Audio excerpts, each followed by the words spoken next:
Thank you very much that you managed to find time to come and attend our side event,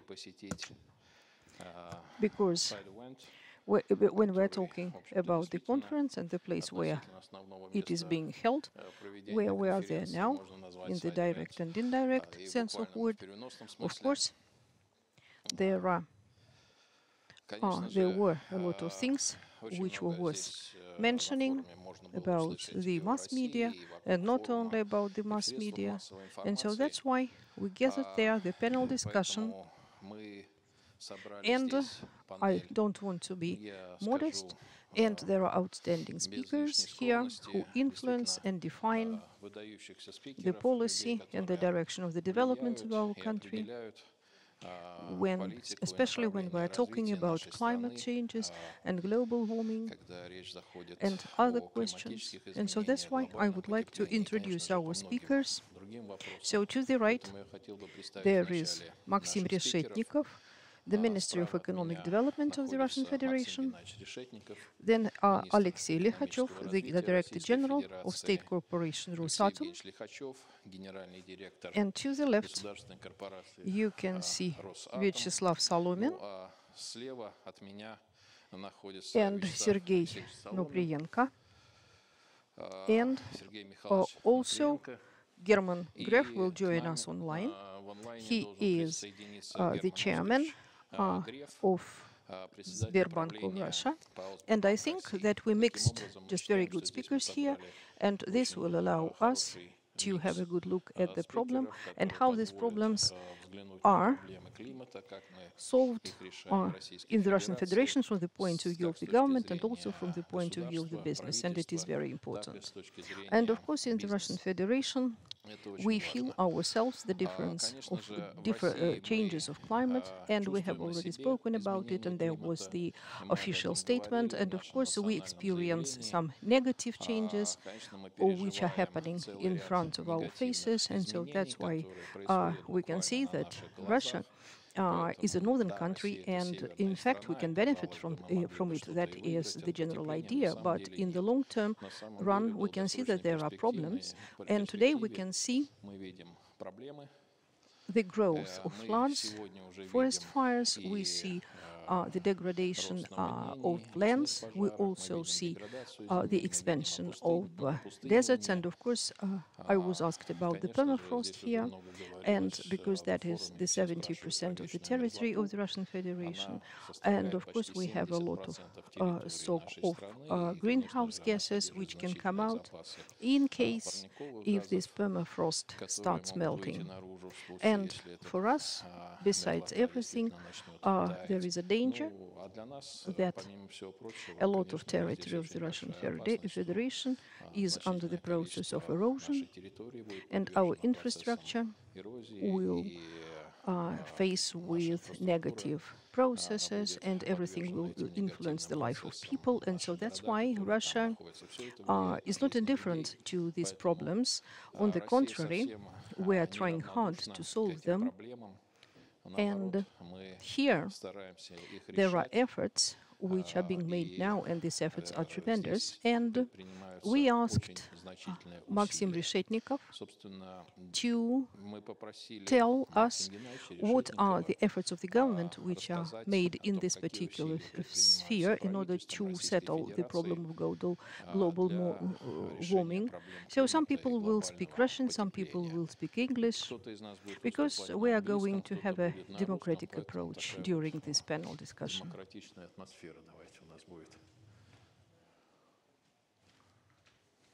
Excellencies, friends, colleagues, I will use English to be more frank, predictable, understandable for our foreign guests. Russia has historically been an active player in the international climate process.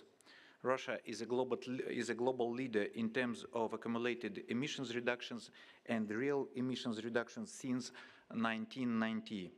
We will continue to be consistent in our efforts and call for a pragmatic dialogue on the tools to achieve the Paris Agreement goals. It means for us that we should look for the most effective ways to reduce emissions and make low carbon development a source of growth and diversification of economies instead of an obstacle to them. I will briefly introduce our priorities at COP26. Firstly, we advocate for the principles of technological neutrality. It means that we should not discriminate against any emissions reductions based on such low emission technologies as, for example, nuclear and hydropower. If a technology, solution or project allows reducing net emissions, it should be recognized as a real reduction. Secondly, we strive for the mutual recognition and free circulation of carbon credits issued from the emission reduction and removal projects. It's crucial to count emission reduction and removals where it would be more profitable and more efficient to implement projects. What really mattered to tackling climate change are the real reduction and removals more than by whom and or how they were managed. Thirdly, we consider it reasonable to exempt emission reductions and removals projects from sanction and unilateral restrictions. There is no place for such sanctions in the world of fair competition, and even more so in such a vital issue as climate change. Finally, with regard to the implementation of the Paris Agreement, it's important to agree on the working mechanism under Article 6. We believe they should take into account the above-mentioned principles and the specifics of the forest projects. Removals are equally important to tackle climate change. This will help us to achieve the announced goals. I would like to stress the parties to the Paris Agreement do not need new goals. They need tools to achieve those already declared. Russia has set national emissions reduction goals for 2030 and 2050. The 2030 goal was included in the first national determined contribution of the Russian Federation. The 2050 goal was incorporated in the 2050 low emissions development strategy. When formulating the strategy, we also assessed the opportunities and expected outcomes of setting a carbon neutrality goal. What we are doing in practice: we are implementing the National Plan for Climate Change Adaptation. Now, more detailed sectoral adaptation plans are under development. In July, we adopted the law on limited greenhouse gas emission. It lays the foundation for our climate regulation. What particular tools does this law provide? Firstly, it provides mandatory greenhouse gas emission reporting for large emitters and the framework for voluntary emissions reporting. Independent experts are those who are supposed to verify these reports. That's why the law enables the market for climate-related verification services. We expect to issue accreditation for the first validation and verification bodies later this month, but now we have news that the first verification and validation bodies were approved nowadays. They will be tasked with verifying greenhouse gas emission reports. We are also working to make Russian validation and verification bodies recognized on the international level. Secondly, the law introduced the system of voluntary emissions reductions projects and a carbon offset market. We see this regulation relevant in terms of mechanism under Article 6 of the Paris Agreement. At the same time, we are looking into how other carbon regulation tools can be applied in Russia. For example, a cap-and-trade emission trading system, ETC. Our first regional ETS pilot in the Sakhalin region seeks to reach carbon neutrality by the end of 2026 and is almost ready to be launched. In particular, we are now finalizing our detailed action plan and discussing the methodology for quota allocation with businesses and experts.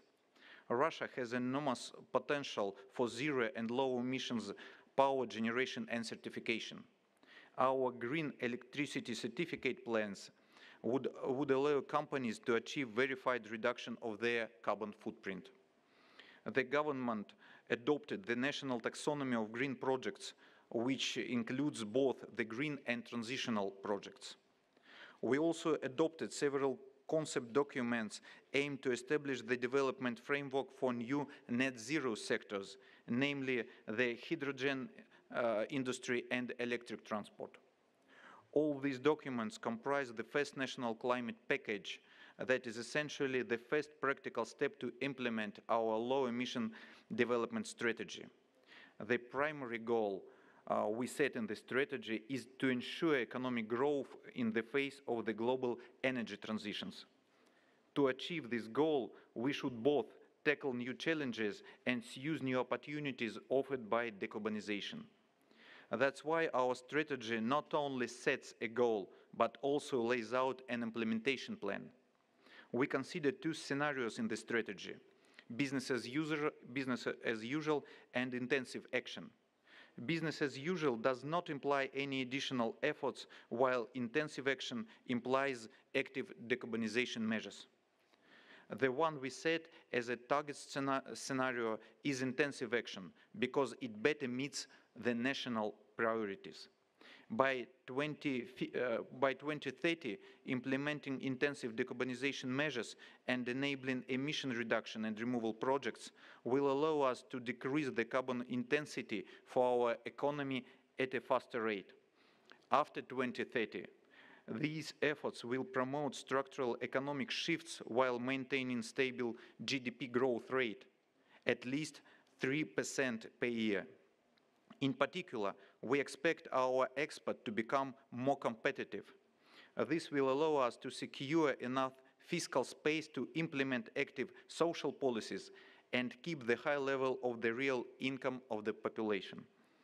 We also expect the structure of the economy to become post-industrial and economic growth more decoupled from emissions. Decarbonization measures will compensate the increase in emission. Their total effect by 2050 in decrease in emission up to 300 million tons. To ensure decarbonization, we plan to rebalance the energy mix in favor of zero and low emissions nuclear energy and renewables. Russia is actively replacing the obsolete energy generation infrastructure and launching new low emissions capacities. Among these efforts are government support for the localization of renewables as well as R&D in nuclear technologies with a lower carbon footprint than renewables. By 2050, we expect a 1.6-fold increase in gross national electricity generation. With the share of zero and low emissions energy sources rising from 40 to 54%. We also plan to increase steam and cogeneration capacities, decrease associated natural gas leakage, modernize the gas transportation system, and develop electric and gas engine transport. What's also important is to introduce best available technologies in industry, as well as raise the efficiency of heat and cold supply and build new buildings with high energy efficiency standards in construction, housing, and public utilities. At the same time, we pay special attention to protecting and improving the quality of natural sinks of greenhouse gas, especially forests. The importance of these efforts is highlighted in Article 5 of the Paris Agreement. We take it rather conservatively. We expect to maintain the current level of removals capacity, and we plan to further increase by introducing additional measures. In total, we expect 1.2 billion tons. Preliminary calculations shows that the potential removals capacity can reach an unprecedented 2 or maybe 2.5 billion tons of CO2 equivalent per year due to additional measures to protect natural ecosystems.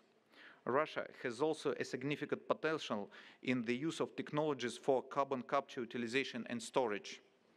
Russian companies are already designing and testing solutions in this area. Implementing measures to decarbonize the economy will allow us to reduce net emissions by 80 of 1990 level by 2050 and provide by carbon neutrality by 2060. A key question policymakers around the world should answer is who will pay for decarbonization. To this end, it's crucial to ensure sustainable development in the long term. As we witness in European energy market this year, aggressive decarbonization measures require additional investment. We also see risks for many countries. Some of them may face a rise in energy prices, others decline in energy exports, others just started the process of industrialization. The answer we have is making decarbonization a rational development and not an emotional one. We are looking for the balance between our international commitments and domestic obligations to citizens and businesses. In this regard, this year we did our best to optimize costs to implement the strategy by half. This is very important because eventually the consumer has to pay for decarbonization. We believe that our relevant options to reduce costs are expanding international climate change cooperation and enabling free movement of investment in sectoral technologies and projects aligned with the most effective emissions reduction. To conclude, we believe that the above-mentioned measures will allow us to reduce the energy intensity of our economy by 2 times and its carbon intensity by 6 times, as well as achieve both national emissions reduction goals and ultimately carbon neutrality by 2060. Russia is open for cooperation on the climate agenda. We would positively respond to any constructive ideas. Thank you for your attention.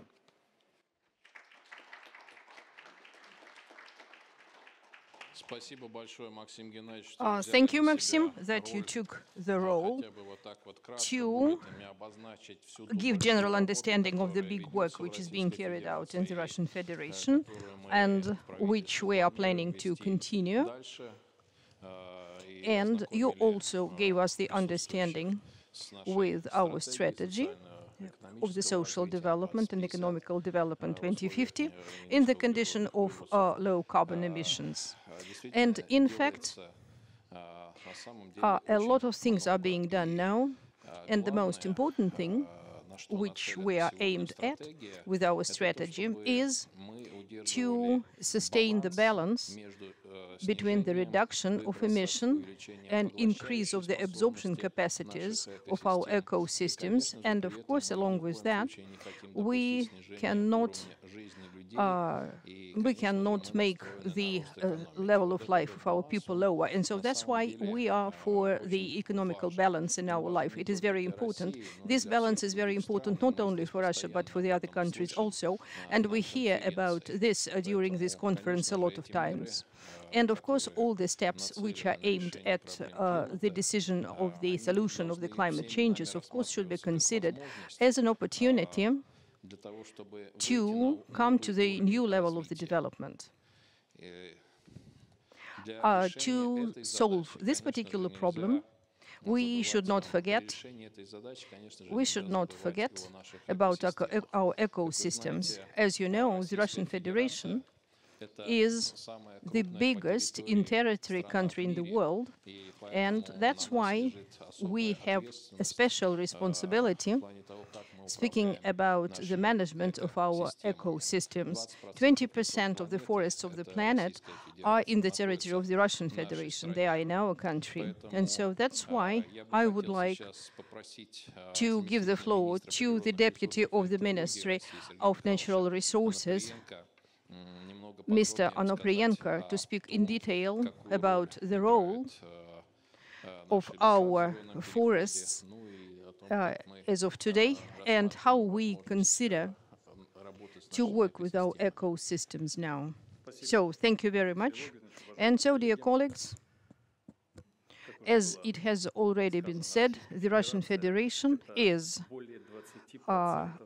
comprises 20% of the world volumes of the forests And so it is very pleasant to see that for the first time in the intergovernmental negotiations on the climate, so there was the focus on the questions of. Sorry, nobody's turning the slides here, and I know that they have presentations. Is there a way to make the PowerPoint presentation going?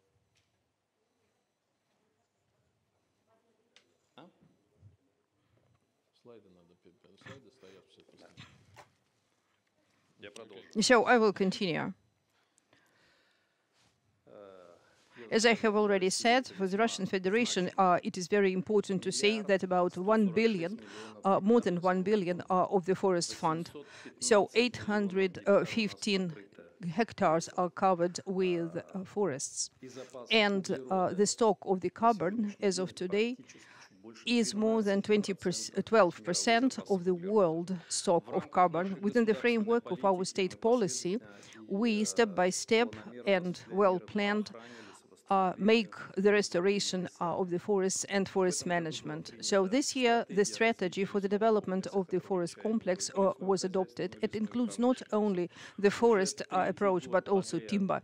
So for 3 years, we have already had the federal program for the conservation of the forests within the framework of ecology systems. And since 2014, there has been the state program for the development of forest industry. And so our task within the framework of getting the development goals up to 2024 to ensure 100% balance of the reproduction of the forests. And so every tree which was damaged, which died, and which was burned or which was cut, so we have to plant the equal tree.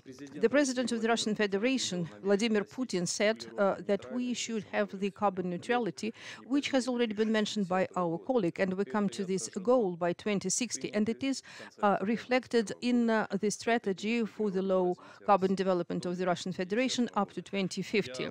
And I'm absolutely sure that it is possible to achieve this goal considering the opportunities of the absorption of forests and other ecosystems. The strategy also envisages the growth of the potential of this absorption capacity up to 2024.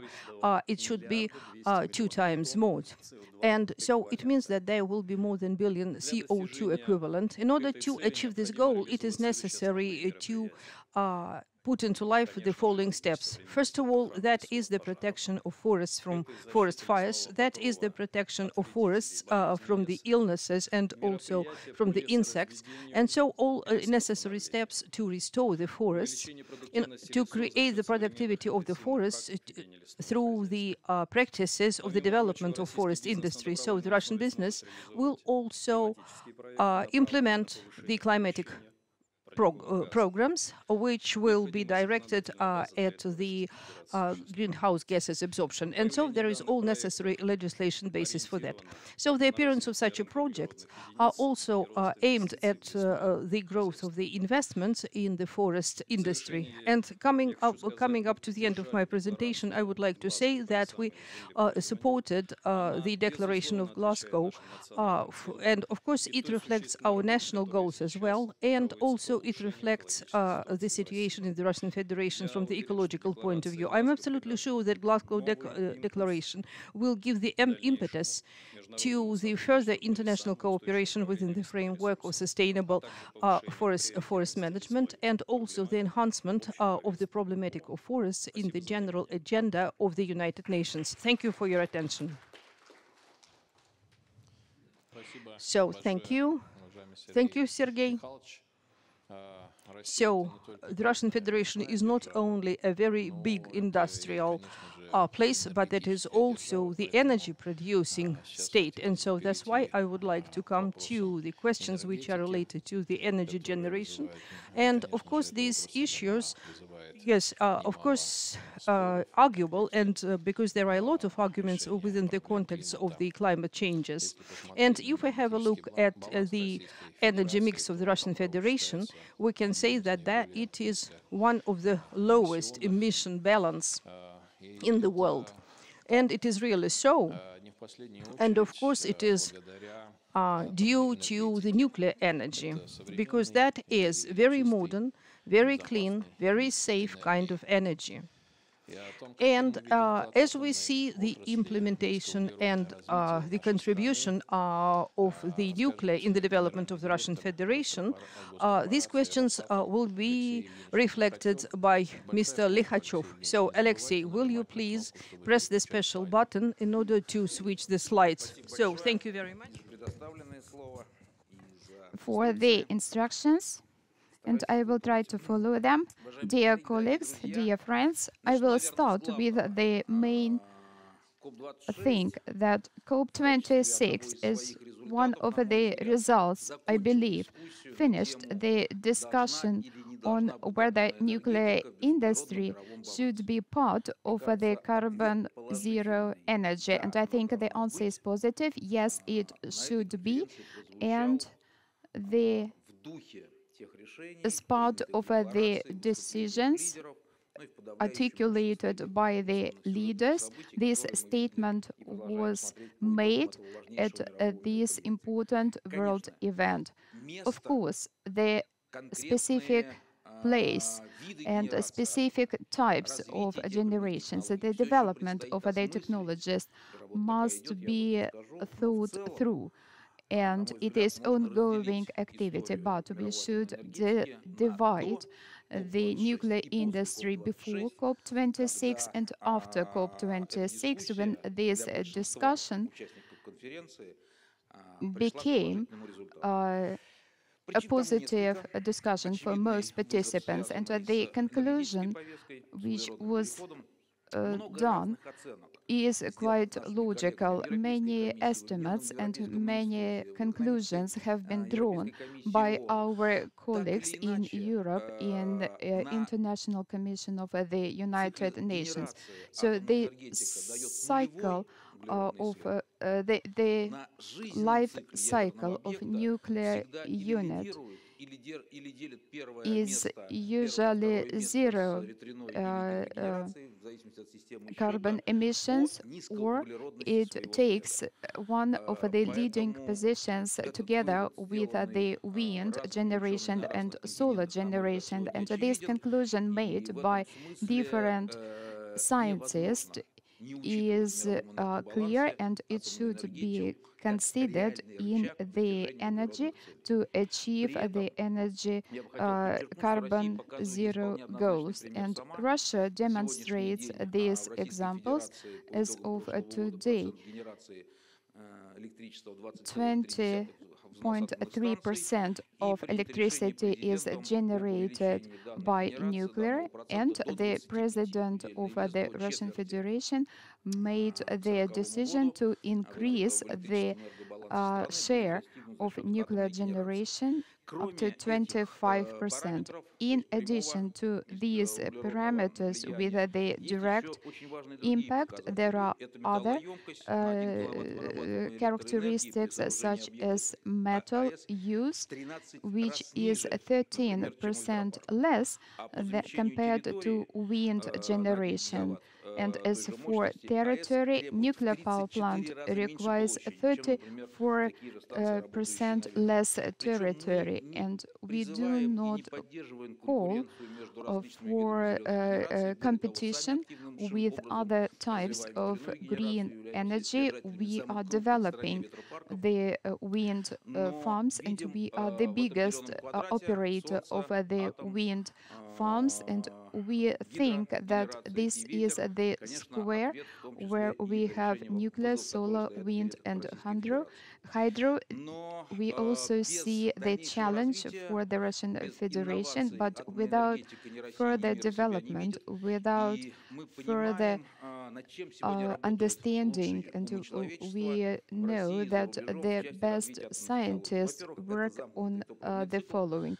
First of all, it is closing of the nuclear cycle and fuel cycle. We will increase thousands of times the materials, because we return the spent fuel into the cycle in the form of the raw material. It is another breakthrough when spent fuel stop to be waste and become the source for new fuel fabrication. It is a big step forward, and we have a project which is called in Russian Breakthrough, which is in a process in Seversk, in the Tomsk region, and we will have generation for lead coolant reactor with closed fuel cycle. Modern developments related to small modular reactors with floating nuclear power plants and with the middle modular plants, we have a big portfolio of orders. I also should say that another important project is related to hydrogen generation. So, use of nuclear technologies lead to production not only green hydrogen, we accumulate nuclear energy, we can move it from grid and we can provide electricity to remote territories, and that's why we are interested in producing small and middle modular reactors. And in the presence of the Vice Prime Minister, I would like to remind you one Russian saying that those that can carry the load, they are forced to go faster. So we are responsible for the waste class 1 and 2 management. We also develop the Northern Sea route and use other potential of the nuclear industry, because nuclear industry includes a huge amount of scientific knowledge. Generations of people work in industry. It's a separate policy related to human resources and human-centered system in personal training in nuclear and adjacent industries, and professionals who can quickly adapt to the system where a lot of uncertainties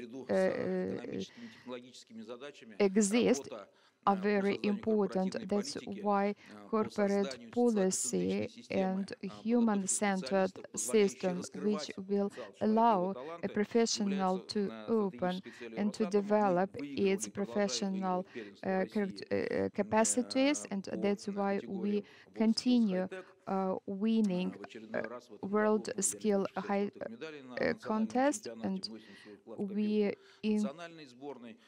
won lots of rewards, and according to HeadHunter, we are the best employer in the Russian Federation, and I can't not say that we feel ourselves as a member of a big nuclear family.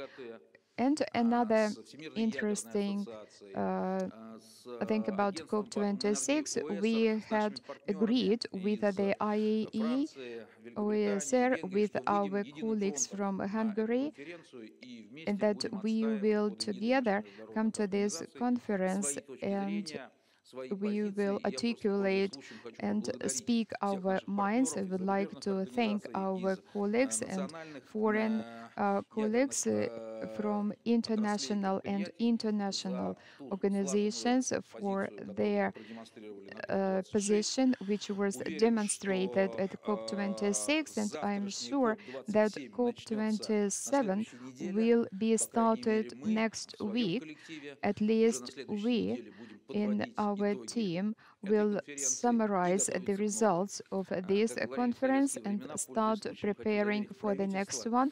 And using this opportunity, I would like to assure the government that Rosatom is ready to contribute in the future to the activities and works of the Russian delegation, and we are thankful for the attention paid to work of our delegation. Thank you very much.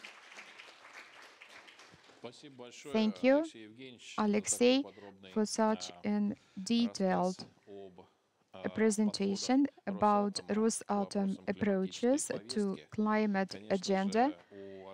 Of course, nuclear industry has one big advantage. It can ensure a reliable and uninterrupted supply of energy to consumers, and in this respect, you are one of the cleanest energy sources, and Rosatom is a unique company which deals not only with energy generation, but also solves many other tasks, which means that the model life cannot exist without the role which nuclear industry plays in the life of people. And we must understand that green transition impacts all spheres of life, and to implement ambitious projects which business try to implement, investment is necessary. So investments are necessary, means that financial system must operate and stimulate the development of the green sector, and these questions were discussed at this conference, and we tell that the access to finance, speaking about climate problems and increase of the temperature, shall not be restricted. And those who restrict the access to finance basically create the threat for the humanity. That's why we advocate for financing without restrictions and without limits, especially when we talk about green projects. German Graf, we see the screen. There is no video, but we have the sound. He is the president of Sberbank of Russia, and he will tell about the initiatives of Sberbank from the point of view of supporting and financing green projects in Russia. German, can you hear us?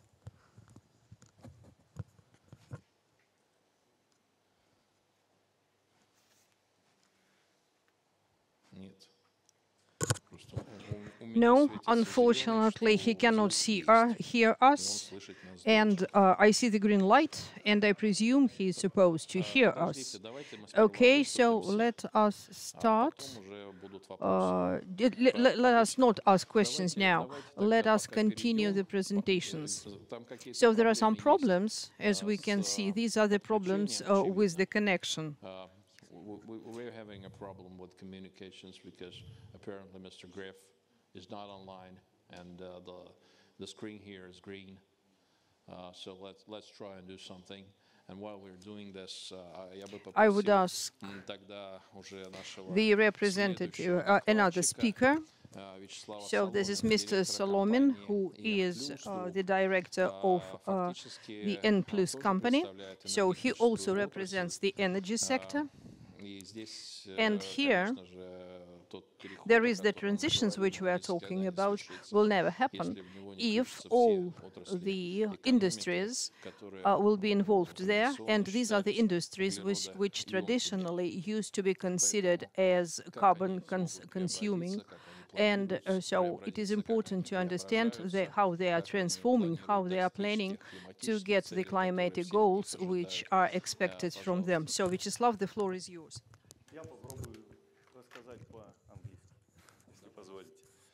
Thank you very much for opportunity to speak here and to tell you about the case we had at N+. N+ is not just the power company. It's a vertically integrated power company with aluminum production. In fact, we are the #1 aluminum producer outside of China. Before China develops as much as they did, we were #1 aluminum producer in the world. And just because we are a global company, we have to look not only in Russia, we have to monitor what's happening in other parts of the world. And as you all heard on this forum, everybody is concerned with the gas emissions, and everybody introduced their own zero carbon strategy, stretching to 2030, 2050, and so we did. And you can see a lot of industries took their strategies, and they all pretty much aim to reduce the emissions to zero, well below the levels which they would have economically, which is in punctual line on this slide. And going back, what the future may look like, well, so far there is no consensus. Before this year, there was impression that it will be totally green scenario. But now what we can see, in addition to renewable power from what is considered classic renewable power, we see the increased role of nuclear power. And we think that element will replace fossil fuel in majority of the countries. And the transition that we're experiencing in the world basically means that the amount of renewable power and total electrification of the world will increase by several times by 2050. And that means all kinds of renewable powers will be in demand globally. And you can see what's happening is, just because the technology develops so much, the cost of new built power plants, renewable power plants, is pretty much comparable to the cost of electricity produced by coal-fired power plants, say in Australia, which has one of the cheapest coal source in the world. So that means for our company, which is basically the smelters, aluminum smelters powered by hydropower in Siberia, we see the competition, increased competition from other companies in our sector. They were previously producing aluminum, say, in the Gulf region, based on gas-fired power plants. But now, what you can see, they're partially switching to solar power. So you have solar power smelters. And introducing the hydrogen in the solution too, to replace the residual natural gas. So that, with the cost, you can see, that constitutes a lot of competition to us, which previously we were basically enjoying the benefit of hydropower built in Siberia. And what's important, we think it's, especially for us, because we sell the majority of our product to other markets rather than Russia, there is a market pool. So the customers, the end users of the aluminum are requiring low carbon products. And in that turn, their customers, like the buyers of cars and the cans for soft drinks, they are requiring recyclable and low carbon product. So that goes back to us through the whole value chain. So we look at the mining, we look at the producing the alumina, we look at the smelters through the whole value chain. And we set our targets by 2050 to become net zero in terms of carbon, and by 2030 reduce the emissions by 35%. And we already have progressed along this way. We have a special brand of aluminum called Allow, low carbon aluminum. And also, in addition to that, we're introducing we're planning to have a wide-scale recycling program to enhance this brand.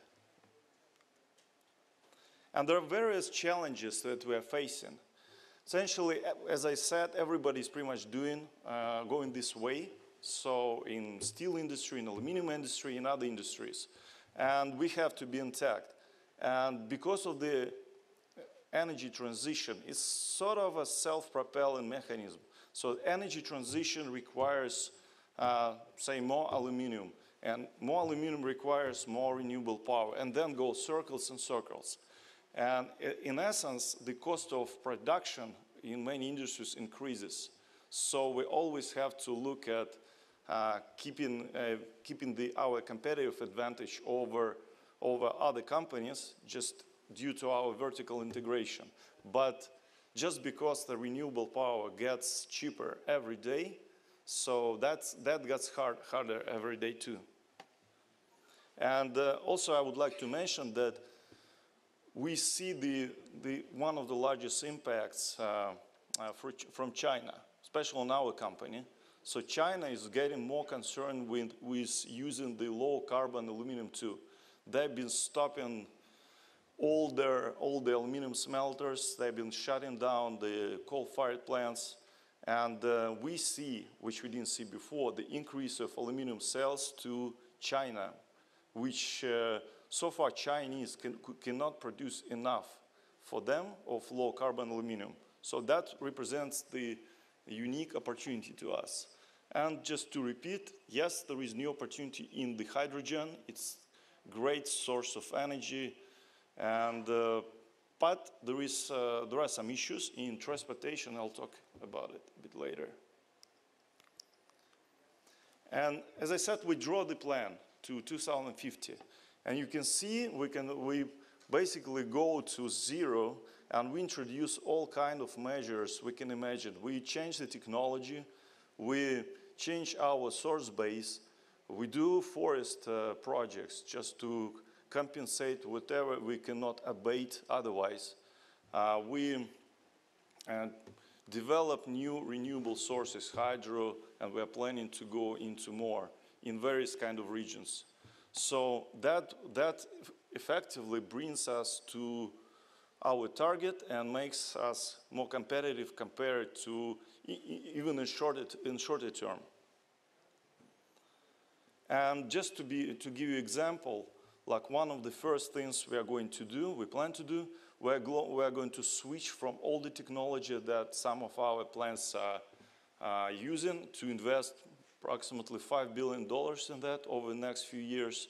And that would cut our emissions by far just for that. And after that, what we're going to do, that's the first step. Second, we are going to roll out our innovative R&D technology called inert anode. Basically, it's the metal anode replacing the carbon anode so it doesn't burn and emits CO2. It emits pure oxygen instead. So that's the next step.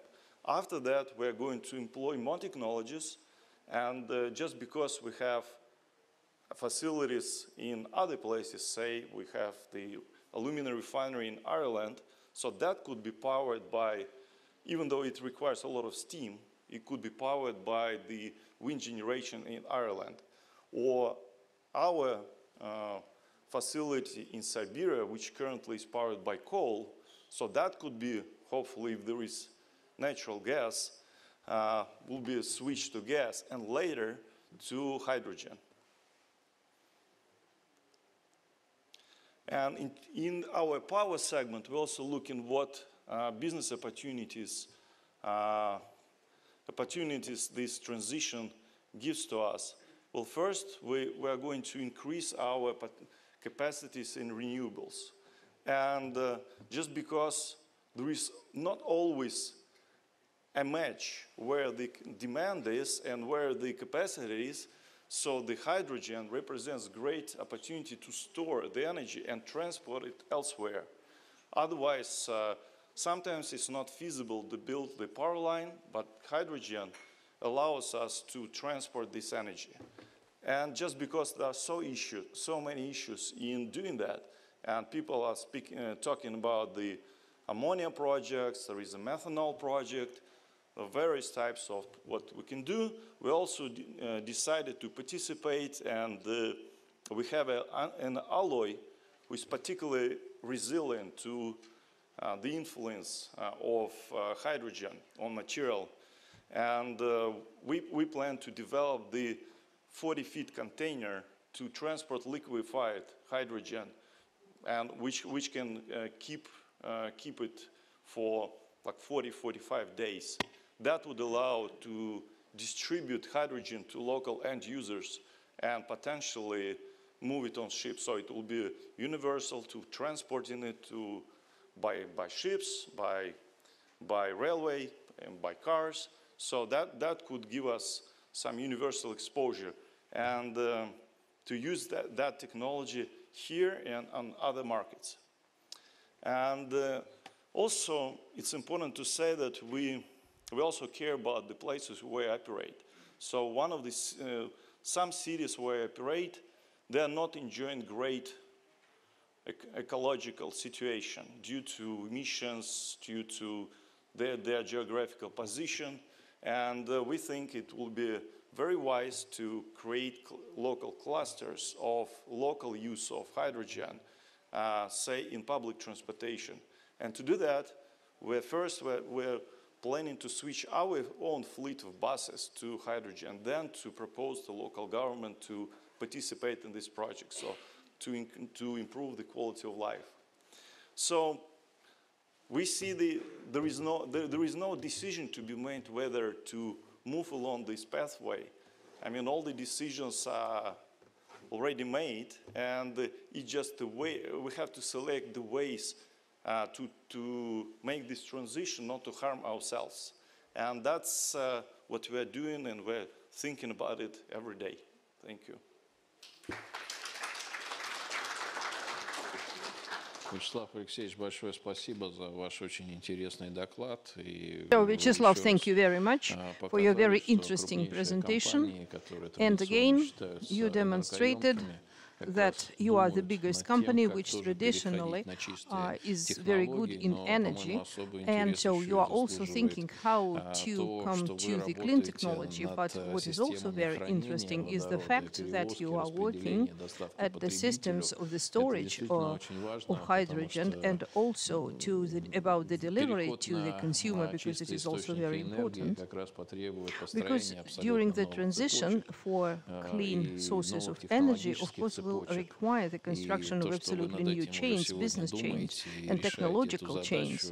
And the fact that you are thinking about this straight away and you are trying to solve these problems straight away, of course, impresses us, and we are becoming more and more optimistic because we are sure that it will come true. I still have the hope to see and to hear Gref. But I look at the screen and I see that he is offline.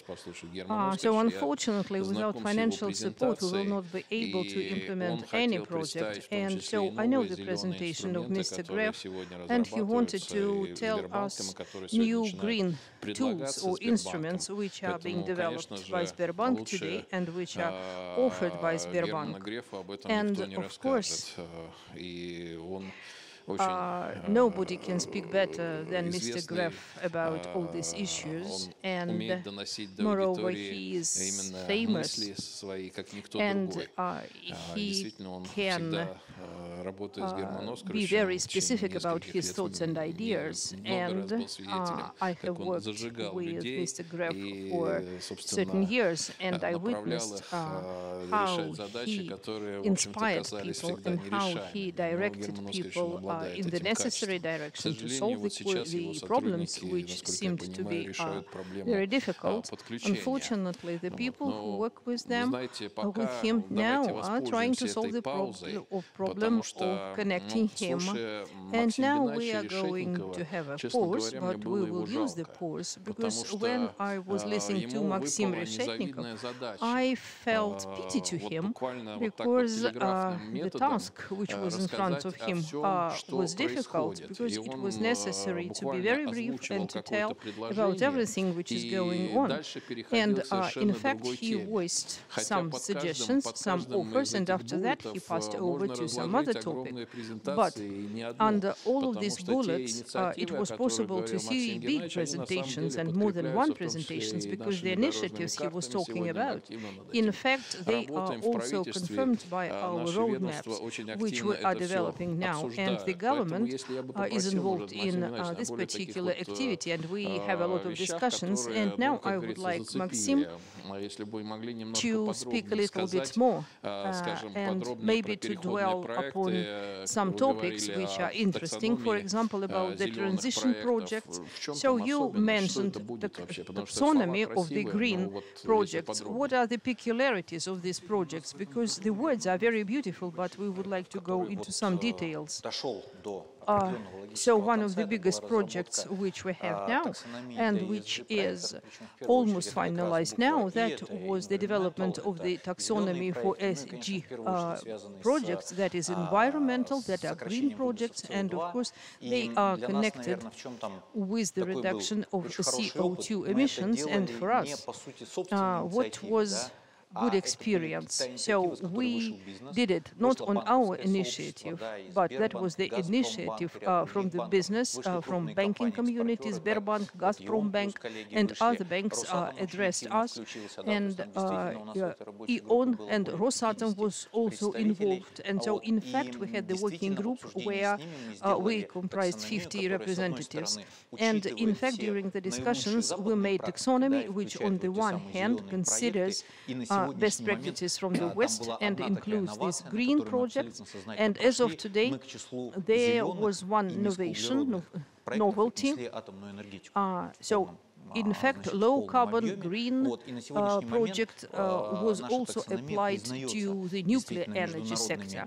And as of today, our taxonomy is accepted by the international organizations, and not long ago, the developers of the standards also confirmed that that is the correct taxonomy. But nevertheless, we understood that if we include only some things which correspond to Western standards, European standards, then we are going to have a lot of projects which are important for our economy, which are related to carbon and mining industries, and with oil refining. And for our economy, they are very important. Maybe they are not so green, but they reduce the emissions, they improve the ecology. And so this particular part of projects are the so-called traditional projects. And so we put there everything which is related with the capture of the gases during the generation and trapping of gases. These are NDT technologies which give more than 20% of surplus and everywhere in the mining, in the coal industry, and that gives us an opportunity to go further. And now there is a big discussion. So we made the taxonomy, and the demand is great, the demand from the part of the companies and from the part of the banks. Are we going to give the support for the implementation of this project, or we should stand on the following platform? We managed to develop the tool, and business should use this tool. There are a lot of discussions now, and personally I think that our work is in demand, and so that's why maybe it is not necessary to create additional tools, but nevertheless I have colleagues from the ministry which consider that we have to give some additional incentives, and we are discussing all these topics with the Central Bank and the Ministry of Finance. And anyway, whether we have some incentives or not, we see that the projects are being developed, the taxonomy is in demand, and the regions also put their securities there, and big companies also would like to issue their securities. And I think that it is one of the projects, one of the bullets, as you said, which is being realized now. And again, I would like to highlight that there is a peculiarity of this project, which is the following. So the government works with us, and now I'm talking not only about one ministry, that is not only the Ministry of Energy or Natural Resources or Economy. These are in fact 10 governmental agencies and bodies. So the Central Bank is with us because the colleagues works there. The business community is also with us, and now I'm talking about real sector companies, state corporations, banking sector, and in fact that is a systematic approach in our country, which during a year and a half or 2 years has already acquired inertia for the self-development. So, Maxim, thank you very much. And before we move on, maybe again that is maybe some internal information, but when we were preparing for Glasgow, and one of the questions which we had, to what extent are we ambitious in our obligations, in our commitments? And in fact there were a lot of discussions and arguments, and we organized meetings, we get together, and I'm a person who was on the swing when we were developing this particular strategy. Maybe I should not address this question to you, but you are the Ministry of Economic Development. How ambitious was this project? So I'm afraid that maybe I will be a little bit blunt, but when we speak ambitions, we have a lot of ambitions in the climatic agenda. And I don't understand, and I think that not everyone understands how to realize these ambitions, how to put them into life. And so, in fact, we highlighted both ambition and responsibility. So the differences are the following. So there are issues when we are talking about 2060, and maybe it is not ambitious, but we have already made the calculations, made economical calculations. We understand the opportunities of our economy. We understand that we should not come to the carbon neutrality at any cost. We must understand that these are additional investment, and so in fact the consumer pays for everything in the end of the day. And of course we were trying to find the balance, and the President of the Russian Federation also highlighted that we should ensure the growth of the income of the population and the growth of the economy. These were the top priorities when we were trying to settle the task of the reduction of emissions and the adequate contribution of the Russian Federation into the world agenda. I have already mentioned that Russia has already made its contribution, and that was the biggest contribution in the world. And starting from the responsibility of the attaining goals which we pronounced, we have very ambitious ideas, because we understand that will be time-consuming and also work-consuming. And so that's why we address all the countries, all our partners, to be as transparent as possible when they are talking about not only goals, but it is necessary to speak about the methodology, tools, how to achieve these goals. And of course, for us, it is very important. And for colleagues, it's important to understand who will pay for everything. And during our meetings with representatives of other countries, and very few can give good answers to these questions. So, Maxim, thank you very much. And the key thing is transparency, accountability. Everybody must understand what is going on and what actions are taken by countries to perform the pledges. So for the presentation of Sergei, I think these are two most important issues. One, the statement, a Glasgow statement in the forestry, which will be an additional incentive for international cooperation, and there is a huge potential for the contribution Russia can make into this work. And in your speech, you mentioned 2024, when 100% of the deforestation and forest growing will be achieved. When a bureaucrat is making a speech, he or she tells some general words. Could you please explain what exactly will be done? Yes, and the government is doing this as in the framework of the federal program, and the spendings and the investments exceed 40 billion rubles. So it means that we will modernize and equip the firefighting brigades. So we talk about thousands and thousands of units of equipment, which pays off. And what are these results? We are in the peak 5 years of wildfires, not only in Russia, but globally. And the average territory of the fire is reduced. What does it mean? That we can identify the fire quicker and we respond quicker. Of course, we see the climate change and the warming, and forest fires occur beyond Arctic.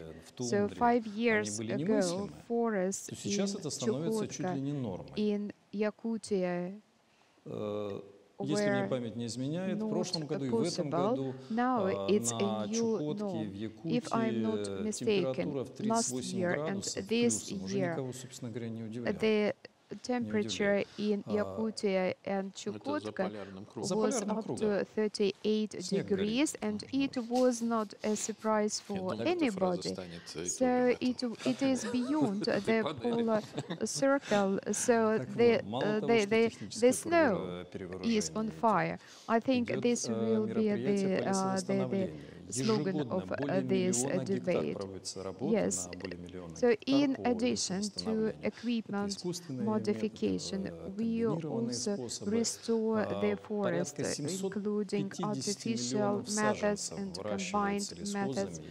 About 750 million new trees are planted. And in addition to government programs, there are different civil societies and different initiatives to plant trees. For example, there was an initiative to plant a tree for each victim of war. Then there is an autumn initiative with more than 40 million trees to be planted. A very, very acute issue of wildfires, and it is important to use the correct word, have burned, and the territory that's been burned In Russia, more than 10 million hectares, which is more than the territory last year. So this is a territory which was under fire, which does not mean that forest burned. So if we talk about autumn-winter fires after snow, when the soil is wet and the forest burns this first layer of the soil. When we talk about wildfire, this is the surface fire. So when we talk about absolutes, the territory under fire was a little bit more than 9 million hectares. But the forest was not part of this territory, and we provide this data. As for declaration, we welcome attention to climate agenda, to forest agenda, because Russia, as many other countries, such as the USS, Canada, is covered with forests. We, as other countries, have forests with the specific features, and it is important to focus on some scientific methodologies to understand what are the real capabilities of a real forest. The pandemic, of course, challenged and stoked the active cooperation with Canadian and American scientists, and we hope that further on, including the UN platform, Russia will actively participate in discussion of these issues. Thank you, Sergey. And the numbers you mentioned indicate that you are open and transparent. Yes, we do not hide them. And you actually declare that you are ready to work with the international community. And thank you for your work.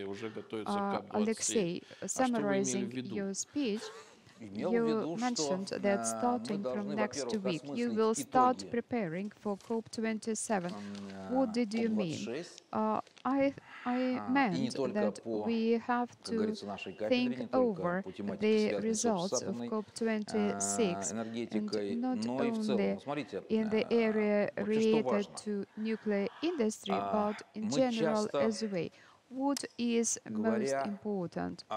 We often в основном, по крайней мере, вот в нашей дискуссии об электрогенерации. Очевидно, вопрос гораздо шире. About electricity generation when we talk about the transition period. So, and when even in Russia, when we talk about the increase of nuclear generation from 20 to 25.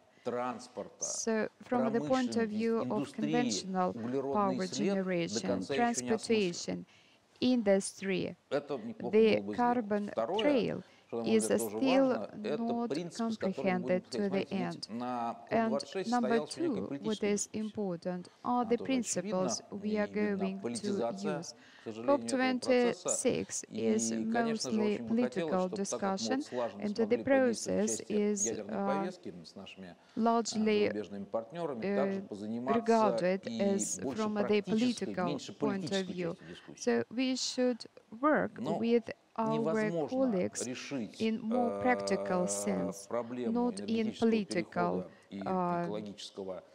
sphere, but you can't solve the energy transition and the technology breakthrough Ну, это просто невозможно сделать. in the political coordinates общее the дело. world Но is здесь living придется кое от чего currently. отказаться.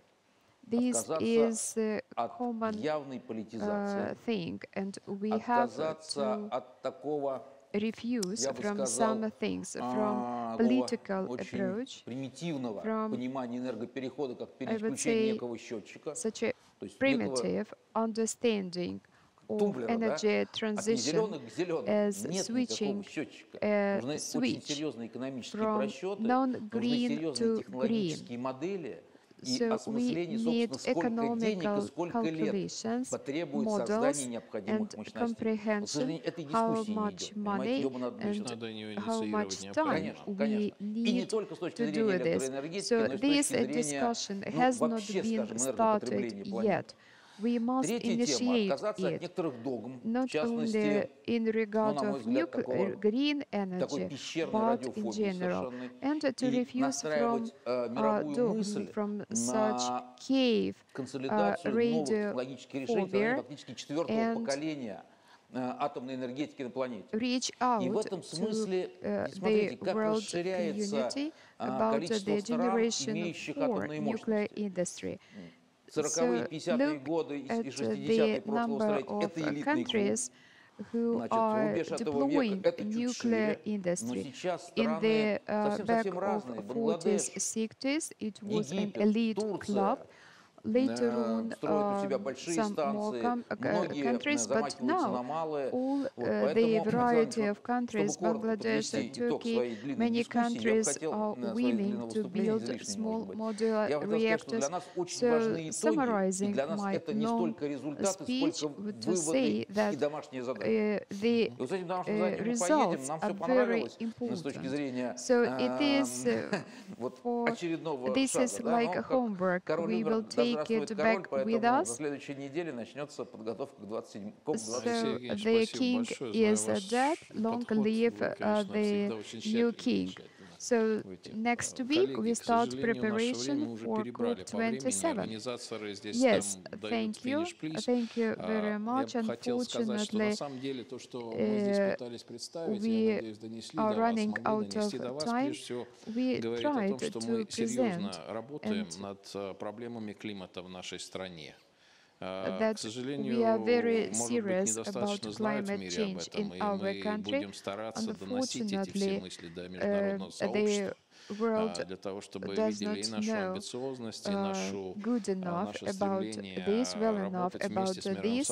We will try to increase the awareness of our readiness to work with the world community. Climate doesn't know the borders, and only joint actions all countries over the world can solve this problem, здесь, конечно, очень много чего which может произойти can плохого на нашей планете, чего бы нам всем не хотелось. И именно это нас сюда harm сегодня всех и our привело в planet Глазго. if Всем we большое don't спасибо. take Всего good actions. That's why we are all here. Thank you all very much.